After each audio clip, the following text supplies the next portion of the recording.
इस्लाम में ईमान किसे कहते हैं? एक सबसे बड़ा हिस्सा ईमान का दिल से तस्दीक करना, दिल से मानना, यही ईमान है। यकीन करना। बाकी जो आमाल हैं, नमाज, रोज़ा, हज, ज़कात, ये सब ये इस्लाम है, लेकिन ईमान का ताल्लुक दिल से है, कल्ब से ईमान का ताल्लुक है, और इस्लाम ज़ाहिरी आमाल में है। तो ईमान और इस्लाम को थोड़ा बहुत फ़र्क आपने महसूस किया होगा, कुरान पाक में भी मौजूद है। तो तस्दीक करना यानी किसी चीज़ को दिल से एक्सेप्ट करना, ये ईमान है, और उसके बाद जो माना है उस पर अमल करके दिखाना, ये इस्लाम है। बगैर दोनों के आपका दीन मुकम्मल नहीं है। बहुत सारे लोग ज़ाहिरी तौर पर मुसलमान तो हो सकते हैं, लेकिन मोमिन नहीं हो सकते। मतलब ईमान नहीं है, मुसलमान दिख रहे हैं, ये बहुत बड़ी बात है। और कुरान पाक में अल्लाह ताला फरमाता है, क़ालतिल अअराबु आमन्ना वलाकिन क़ूलू अस्लमना। अल्लाह ताला फरमाता है, अरबी कुछ लोग ये कहते हैं कि हम ईमान लाए हैं। तो अल्लाह फरमाता है, नहीं, बल्कि यूं कहो हम इस्लाम लाए। ईमान और चीज़ है और इस्लाम और है, और दोनों की तकमील के बाद वो उसका दीन मुकम्मल है। अब मैं आपको सबसे पहली चीज़ बताता हूँ, तस्दीक, दिल की तस्दीक क्या है।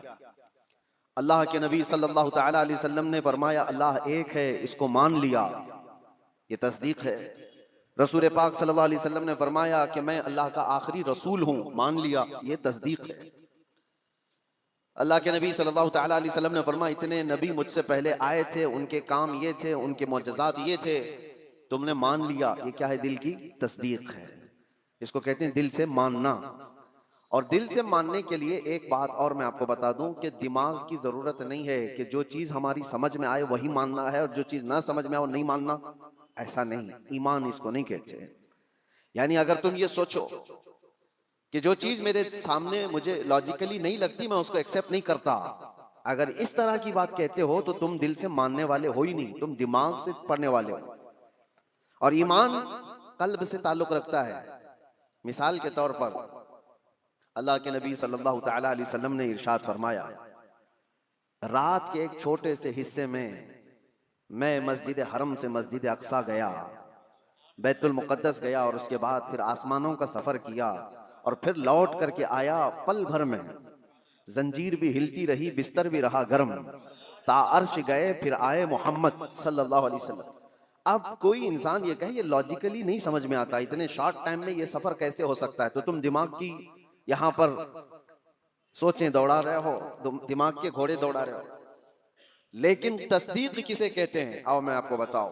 हुजूर पाक सल्लल्लाहु अलैहि वसल्लम मेराज के सफर के बाद मक्का वालों से यही वाकया बयान कर रहे थे कि कल की शब अल्लाह ताला ने मुझे मेराज का सफर अता किया, मस्जिद हरम ले गया, मस्जिद हरम से मस्जिद अक्सा, वहां पर इमाम आइम्मा अंबिया इकराम अलैहिस्सलाम की इमामत किया। उसके बाद फिर सातों आसमानों का सफर, अर्श, कुर्सी, लौह कलम, जन्नत, दोज़ख, यहाँ तक कि रब्बे ज़ुल जलाल का दीदार, और फिर वापस आया। ये मक्का वालों को मेरे आका बयान कर रहे थे।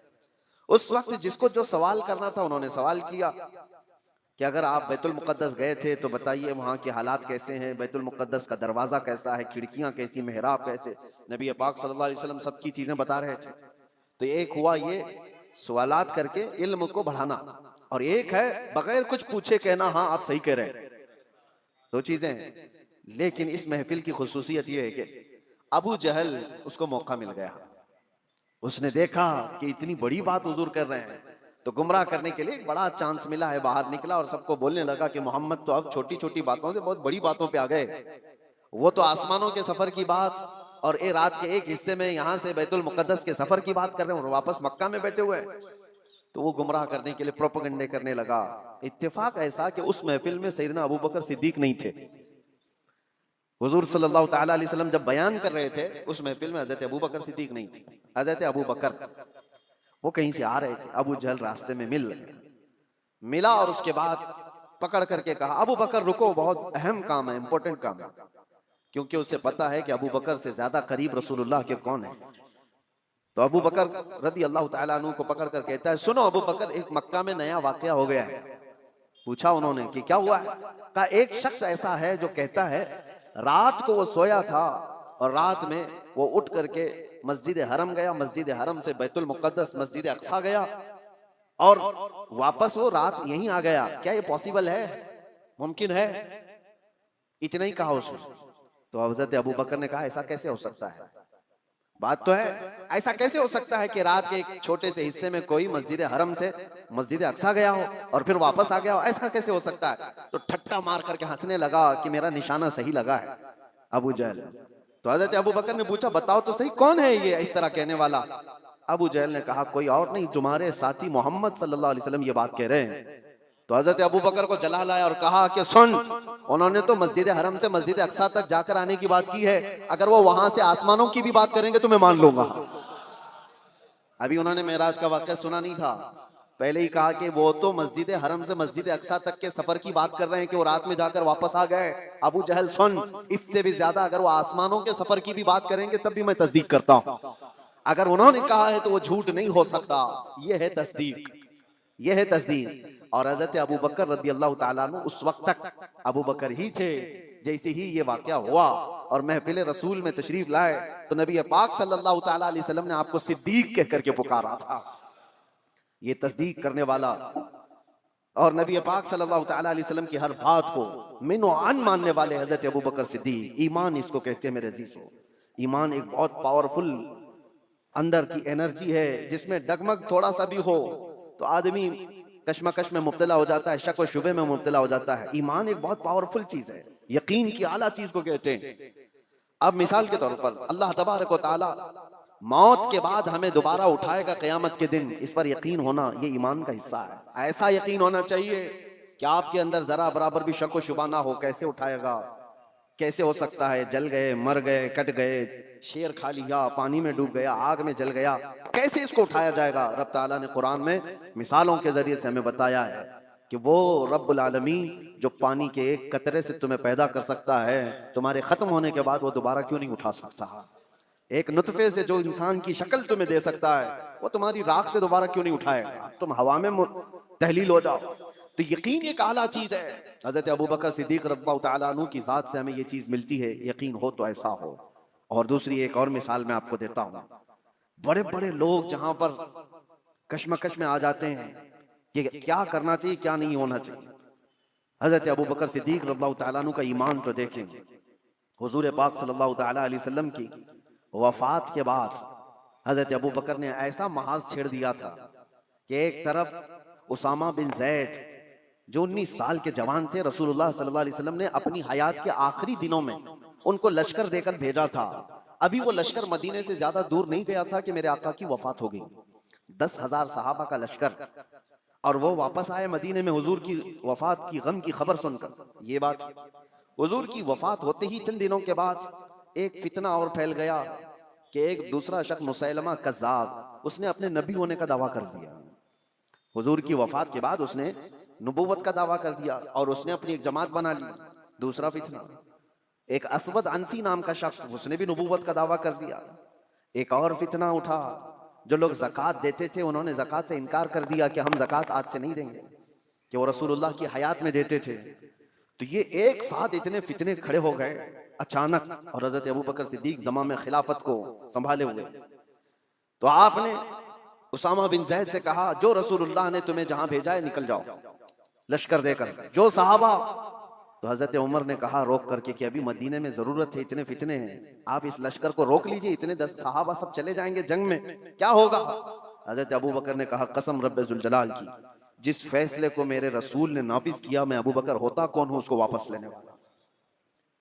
अल्लाह के नबी सल्लल्लाहु अलैहि वसल्लम ने इस लश्कर को रवाना किया है, मैं इसको वापस नहीं। इनको सवार किया और पूरे लश्कर को रवाना किया। फिर पूछा हजरत उमर ने बाकी इन लोगों का क्या होगा? ये मुसैलमा कज़्ज़ाब है, असवद अंसी है, ये मुनकिरीन ज़कात हैं, इनका क्या होगा? हजरत अबू बकर ने कहा मदीने के जितने लोग हैं सब जमाओ। छोटी सी एक फौज मुसैलमा कज़्ज़ाब के खिलाफ भी, असवद अंसी के खिलाफ भी भेजा, और उसके बाद फिर ज़कात के मुनकिरीन उनके पास भी तकाजा करने के लिए। तो हजरत उमर ने कहा एक साथ इतने सारे महाजात पर कैसे आप लड़ोगे? तो हजरत अबू बकर सिद्दीक उस वक्त क्या कहते हैं सुनो। आपने कहा ए उमर, इस्लाम लाने से पहले जो तुम्हारे अंदर जलाल था वो कहाँ चला गया? जो जवानी के जौहर थे तुम्हारे वो कहां चले गए? ये कैसी बात कर रहे हो? अल्लाह की कसम, मदीने वालों के छितड़े उड़ जाएं तब भी मैं खामोश नहीं बैठूंगा, क्योंकि मेरे रसूल के दीन का मसला है। और सबको नाफिज किया और अल्लाह ने हर जगह फतह मुबीन अता फरमाए। जितने महाज ईमान ऐसा कवी था कि आपको अल्लाह की जात पर ऐसा भरोसा। एक और मिसाल मैं आपको बताता हूँ। बहुत ऐसा वक्त आ जाता है, डिसीजन लेना बहुत मुश्किल हो जाता है जिंदगियों में, लेकिन फरमाने रसूल जहां नजर आए, ऐ मुसलमानों अपनी सारी चीजें छोड़ दो उसके सामने।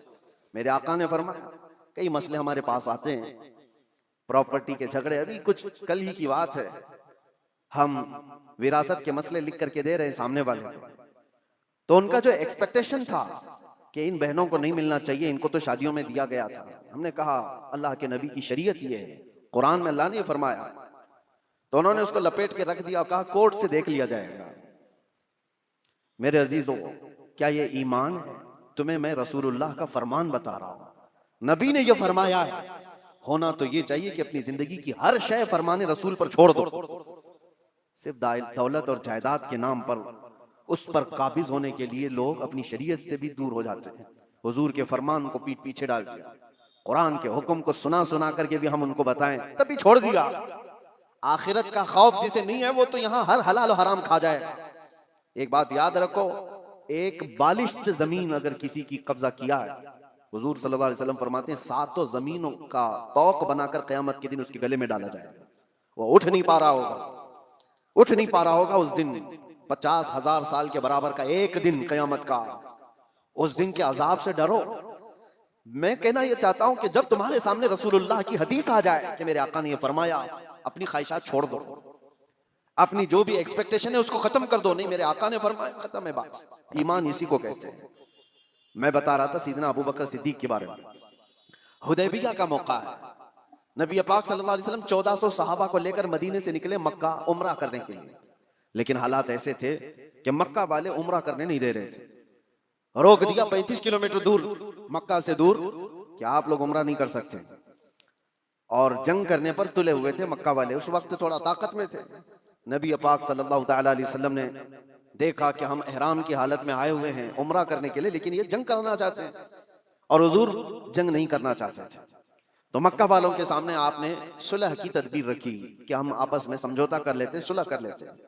तो मक्का वाले उस पर तैयार हुए, सुलह हुई दोनों के दरमियान। सुनिए, बज़ाहिर ऐसा लगता था कि हुजूर सल्लल्लाहु तआला अलैहि वसल्लम मुसलमानों की जानिब से दब करके सुलह की गई है। जाहिरन ऐसा लगता था, क्योंकि मक्का वाले अपनी सारी शर्तें रखे हुए थे उसमें कि अगर हमारा कोई आदमी मदीने चला गया भागकर तो आपको उसे वापस करना पड़ेगा, और अगर आपका कोई आदमी हमारे पास आया तो हम वापस नहीं करेंगे। ये जबरदस्ती की चीजें बहुत इस तरह की, एक मैं मिसाल दे रहा हूं। उन्होंने सब अपनी हिमायत में एग्रीमेंट के जो क्लॉज हैं वो सब लिखवाए और रसूल पाक सल्लल्लाहु तआला अलैहि वसल्लम को दस्तखत करने के लिए कहा। आपको मैं बता रहा हूं कि उस वक्त नबी पाक सल्लल्लाहु तआला अलैहि वसल्लम दस्तखत कर रहे थे तो सहाबाए कराम के दिलों में बात क्या थी? सब ये देख रहे थे कि ये मक्का वाले कैसे हमको झुका रहे हैं। हम तो जंग भी कर सकते हैं, जब हम 313 थे तब नहीं डरे, आज 1400 की तादाद में 313 निकले थे बदर में, और ये 6 हिजरी के बाद की बात है। जंगे बदर तो 2 हिजरी में हो गई थी। 4 साल का जंगों का अनुभव भी था, तजुर्बा भी था। सहाबा कहते नहीं हम लड़ लेंगे इनसे और मक्का में जाकर उम्रा करेंगे, कौन रोक सकता है। लेकिन हुजूर फरमा रहे थे नहीं, सुलह करना है। सहाबा में ये बात फैली कि जंग करना है, जंग करना है, लेकिन कोई भी हुजूर की बारगाह में बोलने की हिम्मत कैसे करे। अल्लाह के नबी तो ये जो अक्द है, ये एग्रीमेंट है, उस पर साइन भी कर रहे हैं। तो उसके बाद अब जो बात मुझे अर्ज करनी है इस हुदैबिया के मौके पर, वो मैं बताता हूं। हजरत उमर सहाबा के पास जा करके कह रहे थे कि चलो बोलते हैं रसूलुल्लाह की बारगाह में कि आप जंग की इजाजत दें हमें, हम इनके परखचे उड़ा देंगे, इनके साथ ऐसी जंग करेंगे कि ये हमेशा याद रखेंगे कि अल्लाह के घर से हमको रोका है, आज हम ताकत में। हजरत उमर के इस बात पर सहाबा जमा भी हो रहे थे। फिर आखिर में हजरत उमर कहाँ आए? हजरत अबू बकर के पास। हजरत अबू बकर भी खामोश बैठे हुए थे कि रसूलुल्लाह ने फैसला ले लिया है तो अब क्या है। सहाबा नाफरमानी नहीं कर रहे थे, बल्कि वो इंतजार कर रहे थे शायद वही आ जाएगी और हुक्म बदल जाएगा, अल्लाह की तरफ से कोई हुक्म आ जाए कि जंग करो, हम करेंगे। इस इंतजार में सहाबा थे। फिर हजरत उमर जाते हैं कहां पर? हजरत अबू बकर के पास। हजरत अबू बकर से कहते हैं, अबू बकर नहीं देख रहे तुम हालात कैसे हो गए? मक्का वाले हम पर हावी होते जा रहे हैं, गलबा पा चुके हैं और हमें झुका करके सुलह करा रहे हैं। और रसूलुल्लाह सल्लल्लाहु अलैहि वसल्लम ऐसे वक्त उनके साथ सुलह की दस्तखत कर रहे हैं। अबू बकर चलो आपकी बात रसूलुल्लाह टालते नहीं। तो ये बोले जा रहे थे हजरत अबू बकर सुनते रहे। उसके बाद जानते हो हजरत अबू बकर पलटते हैं और इतने जलाल के साथ हजरत उमर के कंधों को पकड़कर झिझोड़ दिया और कहा, इल्ज़म गर्ज़क या उमर, ऐ उमर होश में रह करके बात करो, तुम किसके लिए बात कर रहे हो? वो अल्लाह के रसूल हैं, उन्होंने जो फैसला ले लिया दुनिया टल जाए अबू बकर उसके खिलाफ नहीं जा सकता। सारे सहाबा के दिलों में बात ये थी कि जंग की इजाजत मिल जाए, जंग की इजाजत। हजरत अबू बकर का जलाल ये था कि उमर जो रसूलुल्लाह फैसला ले रहे हैं वो अल्लाह के नबी हैं, आगे का देख करके फैसला ले रहे हैं, उसके खिलाफ नहीं जा सकते। हजरत उमर कहते हैं उस वक्त मैं जोश में ये सब चीजें कर रहा था, लेकिन अबू बकर की शक्ल देख करके फिर मुझे अंदाजा हो गया ईमान किसे कहते हैं, ईमान किसे कहते हैं। नबी पाक सल्लल्लाहु ताला अलैहि वसल्लम ने जो फरमा दिया उसके बाद फिर टस से मस ना होना, ये ईमान की अलामत है। हजरत उमर तौबा कर गए, पीछे हट गए। ऐसा नहीं है कि जाकर के फिर सहाबा को उन्होंने जमा किया और हजरत अबू बकर की भी बात टाल दी, नहीं। उन्हें एहसास हुआ कि हजरत अबू बकर ने उस दिन जो फैसला लिया है वो रसूलुल्लाह की बात पर लिया। और फिर देखा भी सारे सहाबा ने, सुलह तो हुई थी, एक साल ये एग्रीमेंट मक्का वाले चला नहीं सके। दूसरे साल मेरे आका सल्लल्लाहु ताला अलैहि वसल्लम 10,000 सहाबा को लेकर मक्का तशरीफ लाए थे और बगैर जंगो जदाल और कत्ल क़िताल के मक्का फतह हो चुका था। और उस दिन जो मक्का फतह हुआ आज तक उसकी रोशनी और उसकी बरकतें मक्का में मौजूद हैं। एक साल पहले सुलह पर हुजूर ने जो दस्तखत की थी उसका असर आज तक भी है। तो हजरत अबू बकर सिद्दीक का वो ईमान था कि नबी पाक सल्लल्लाहु ताला अलैहि वसल्लम के फरमान के बाद फिर कोई चीज नहीं। आज क्या हमारे अंदर ईमान का वो हिस्सा है? क्या हम वैसी तस्दीक करते हैं कि हुजूर ने जो फरमा दिया वो हक है? लोग आज साइंस से कंपेयर करके देखना चाहते हैं। हाँ, साइंस आ गया है तो अभी एक नई चीज ये भी चल पड़ी है ना कि हर चीज को साइंस से देखा जाए। साइंस ये कह रहा है तो मेरे नबी ने 1400 साल पहले किया। अरे हमारे नबी के फरमान को सही करने के लिए साइंस जैसी 1000 चीजें आए, इसकी कोई हाजत नहीं। साइंस की थ्योरियां हर नए साल में बदलती रहती हैं। डार्विन ने पहले क्या कहा था? इंसान बंदरों की औलाद है, बंदरों से ये इर्तिका यानी डेवलप होते होते फिर इंसान बन गया। उसके बाद इस नजरिए को, इस फार्मूले को रद्द कर दिया गया 100 साल बाद। उसके बाद फिर कई साइंटिस्ट ऐसे आए जिन्होंने एक थ्योरी पेश की, उसको बाद में चल करके खत्म कर दिया गया। उसके खिलाफ दूसरे साइंसदान की थ्योरी कबूल कर ली गई। ये तो साइंस में चलता रहेगा। मेरे नबी पाक सल्लल्लाहु ताला अलैहि वसल्लम के फरमान को अगर बज़ाहिर आज साइंस एक्सेप्ट नहीं करता तो मेरा तो यकीन है कि कल को जब ये और तरक्की करेगा इसे समझ में आ जाएगी मेरे नबी का फरमान ये हक था। अभी कल ही कुछ परसों की बात है, कुछ नौजवान पढ़े लिखे वो कह रहे थे कि जमीन साकिन है या हरकत कर रही है, रोटेशन में है। साइंस तो यही कहता है कि जमीन रोटेशन में है, खुद अपने अतराफ घूमती है तो 24 घंटे होते हैं और सूरज के अतराफ पूरा चक्कर लगाती है तो 365 दिन हो जाते हैं। ये साइंस की एक थ्योरी है, अर्थ रोटेशन। इस नजरिए को अभी तक तो साइंस लेकर के चल रहा है। और नौजवानों ने हमसे कहा था कि कुरान में और हदीस में क्या है इसके सिलसिले में। आला हजरत इमाम अहले सुन्नत फाजिल बरेलवी रहमतुल्लाह ताला अलैह ने इसके खिलाफ में लिखा है और किताब है पूरी, अल फौजुल मुबीन दर रद्द हरकत जमीन। जमीन हरकत नहीं कर रही है, जमीन अपनी जगह पर है। सूरज निकलता है और डूबता है। कुरान में अल्लाह ने फरमाया कि सूरज मशरिक से निकलता है, मगरिब में डूबता है। तो ये तो बात हुई। मैं इसकी तहकीक में आपसे बात नहीं कर रहा कि ये मेरा मौजू नहीं है कि सूरज कहाँ से निकलता है, कब निकलता है, साल में कितनी जगहों से निकलता है और कहाँ डूबता है और साइंस इसको क्या कहता है और अर्थ रोटेशन के बारे में तफसीलात आप इस इल्म के माहिरीन से मालूम करें। लेकिन मैं ये कहता हूँ नौजवानों से, जब तुम्हारे पास ऐसी दो चीजें आई, ये तो एक मिसाल के लिए कह रहा हूँ, तुम सामने देख रहे हो कि साइंस की थ्योरी ये है, इन्होंने ये चीज पेश की है और एक तरफ फरमाने मुस्तफा है, नबी कौनैन सल्लल्लाहु ताला अलैहि वसल्लम है। तो ऐ नौजवानों बताओ ईमान किसे कहते हैं? हुजूर पाक की बात को आंख बंद कर तस्लीम कर लेना, ये इस यकीन का नाम ईमान है। ये ईमान है। आपको पता है ये तरक्कियां तो बहुत बाद में होती आई, तो सहाबा कैसे ईमान लाए? कुरान में एक आयत है, अल्लाह ताला फरमाता है इदा अखरज यदहु लम यकद यराहु, यह 18वें पारे सूरह नूर की आयत है, दुलुमातुम बअदुहा फौक़ बअद, यानी एक इलाका, एक जगह ऐसी है, अंधेरियों पे अंधेरियां, अंधेरियों पे अंधेरियां, सूरज की एक किरण भी वहां पर नहीं होती। अगर कोई आदमी हाथ भी निकाले तो हाथ भी नहीं देख सकता। लेकिन 18वीं सदी के बाद एक ऐसा शख्स जिसने ओशियन का, समंदर का सफर किया, उसने समंदरों के बीच में एक जगह ऐसी पाई जहां पर बहुत घटाटोप अंधेरी, इतना अंधेरा है कि हाथ भी नहीं दिखता। उसने अपने सफर के बाद आकर यह वाकया बयान किया, मैंने दुनिया में एक ऐसी जगह देखी जहां मुकम्मल तौर पर अंधेरा है, ऐसा अंधेरा कि वहां कोई शय की उजाला बिल्कुल भी नहीं है। तो उसको किसी आलिम ने कहा, ये तो कुरान में अल्लाह के नबी सल्लल्लाहु ताला अलैहि वसल्लम ने जो आयत पढ़ी है, अल्लाह का हुक्म बयान किया, ये मौजूद है।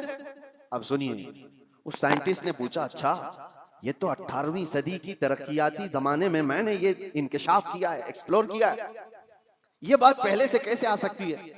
उसने पूछा, हो सकता है मोहम्मद सल्लल्लाहु ताला अलैहि वसल्लम समंदरों का ज्यादा सफर करते होंगे, कभी इस सफर के दौरान उन्होंने भी देख लिया होगा आज से 1400 साल पहले, और उन्होंने बयान कर दिया होगा कुरान में। तो हैरत की बात है मेरे अजीजों, मुफस्सिरीन ने उससे बताया कि ताज्जुब की बात यह है मेरे अजीज, मेरे नबी सल्लल्लाहु ताला अलैहि वसल्लम की उम्र मुबारक 63 साल की थी जाहिरी, और पूरे 63 साल की जाहिरी उम्र में एक बार भी हुजूर समंदर के पास नहीं गए। सफर तो दूर की बात है, समंदर पर नहीं गए हुजूर, और समंदरों के बीचों बीच मौजूद चीज की खबर दे रहे हैं। उसने कहा, तब फिर ऐसी खबर देने वाला ये इंसानी खबर देने वाला नहीं है, ये तो फिर उसी की खबर होगी जिसने ये पैदा किया, ये खालिक कायनात की खबर है। अजीज़ान गिरामी, मैं ये बातें इसलिए अर्ज कर रहा हूं कि ईमान सहाबा इकराम का ऐसा था कि अल्लाह के नबी सल्लल्लाहु ताला अलैहि वसल्लम ने फरमा दिया, मान लिया कि हाँ। हुजूर ने फरमाया, सबसे पहले रूए जमीन पर आने वाले कौन? आदम अलैहिस्सलाम। देखा किसी ने नहीं, सारे ने मान लिया कि हाँ आदम अलैहिस्सलाम आए थे, उनकी बीवी हजरत हव्वा थी। उनके बाद अंबिया का सिलसिला आया, हजरत शीस अलैहिस्सलाम, हजरत नूह अलैहिस्सलाम, हजरत इदरीस अलैहिस्सलाम, हजरत इब्राहीम, हजरत इस्माइल, हत्ता के पिछले जमाने के बहुत पेचीदा मसले थे जो ला यनहल जिसको कहते हैं, मतलब हल नहीं होने वाले। 550 साल तक यहूदी और ईसाई जंग करते थे। किस बात पे पता है? ईसा अलैहिस्सलाम को यहूदियों ने सूली पर चढ़ा दिया। ये आज भी मशहूर है कि वो सूली पर चढ़ गए। सुनिए, ईसा अलैहिस्सलाम के मुतालिक, ईसा अलैहिस्सलाम को कत्ल करने का नापाक इरादा बनाकर यहूदियों ने एक टीम तैयार की, और जिस दिन वो अपने घर पर मौजूद थे उस वक्त सारे लोगों ने घर का घेराव किया और एक शख्स को अंदर भेजा कि जाके देख कर के आओ ईसा इब्ने मरियम है या नहीं। तो ईसा इब्ने मरियम को देखने के लिए एक यहूदी अंदर आया। अल्लाह तबारक व तआला की कुदरत कामिला ये है कि अल्लाह ने उस आए हुए शख्स को ईसा अलैहिस्सलाम की शक्ल दे दी और ईसा अलैहिस्सलाम को आसमानों पर उठा लिया, आसमानों पर उठा लिया। और वो शख्स घर के अंदर था, काफी देर तक वो बाहर नहीं आया। तो यहूदियों ने देखा कि कहाँ चला गया है, अभी तक जो मुआयना करने गया था आया नहीं। तो लोगों ने सोचा कि कुछ गड़बड़ ना हो जाए, तो सब घुस गए अंदर घर में और देखा कि बैठे हुए हैं ईसा इब्ने मरियम। उठाया, पकड़ करके ले आए बाहर। ईसा इब्ने मरियम नहीं थे, उनका ही शख्स था जिसको अल्लाह ने वो शक्ल दे दी थी। उसको ला करके फांसी पर चढ़ा दिया, सूली पर चढ़ा दिया। देखा नहीं, कुछ नहीं। उसके बाद फिर फिक्र में मुब्तला हो गए, हमारा आदमी कहाँ गया है जो अंदर देखने गया था। तो असल बात ये थी कि उसके धड़ का निचला हिस्सा उसका असली वाला ही हिस्सा नजर आ रहा था जो शख्स अंदर गया था। तो कुछ यहूदियों ने कहा ये तो हमारा ही आदमी है।